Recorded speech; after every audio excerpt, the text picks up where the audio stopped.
विदाई का समय था। रुचि पापा के गले लगकर रोए जा रही थी और पापा उनसे तो आंसू थमने का नाम नहीं ले रहे थे। बिटिया पराई होती है, ये सोचकर मन को सांत्वना दिया। रुचि विदा होकर अपने ससुराल आ गई। सास ससुर, जेठ जेठानी और उसके पति नवीन, बस यही छोटा सा परिवार था। रुचि देखने में तो खूबसूरत थी, साथ ही घर के हर काम में भी निपुण थी। थोड़े दिनों में ही वह सबकी लाडली बन गई। ये देख जेठानी जी के मन में जलन होती थी, लेकिन परिवार में आपसी सामंजस्य की वजह से वह कुछ नहीं कह पाती। रुचि जब भी मायके से वापस जाती तो अपनी सास और जेठानी जी के लिए अच्छी से अच्छी साड़ियाँ और तोहफे लेकर जाती, जो सबको बहुत ही पसंद आती। वहीं इसके विपरीत जेठानी जी जब भी रुचि के लिए कुछ लाती तो वह ऐसा होता जैसे फॉर्मेलिटी पूरी कर रही हो। इससे रुचि को तकलीफ तो होती, लेकिन वह कुछ कहती नहीं, बस उन चीजों को उठाकर रख देती। उसका मानना था किसी के लिए कोई तोहफा लाओ तो दिल से लाओ। उसी चोट तो तब पहुंची जब उसके भाई की शादी थी और उसके मायके वालों ने ससुराल से सबको बुलाया था। नई बहू का यूं तो सबने अच्छे तोहफे दिए, लेकिन जेठानी जी ने फिर वही अजीब सी साड़ी दी जो शायद ही कोई उपयोग कर पाए। यह देख रुचि की बड़ी भाभी ने कहा, ननन जी, आपकी जेठानी जी ने जो साड़ी तोहफे में दी है, वैसी तो हमारे यहाँ काम वालियों को भी नहीं दी जाती। बात भी सही थी।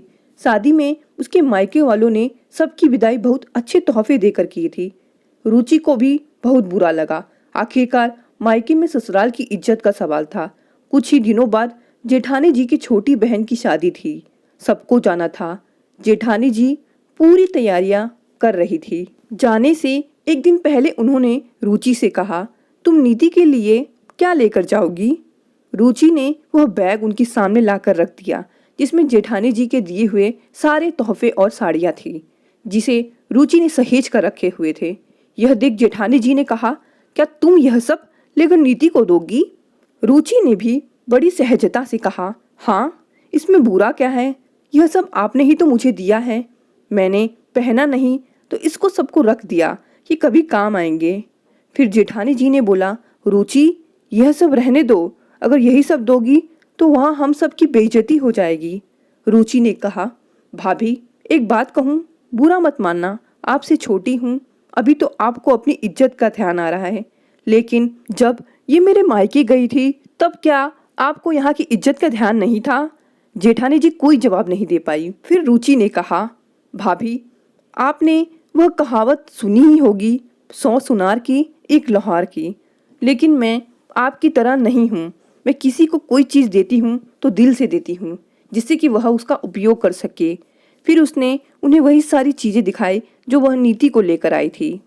दोस्तों, मेरा भी मानना है कि अगर हम किसी को कोई भी तोहफा दें तो ऐसा दें कि उसको उपयोग कर सके, ना कि फॉर्मेलिटी पूरी करने के लिए।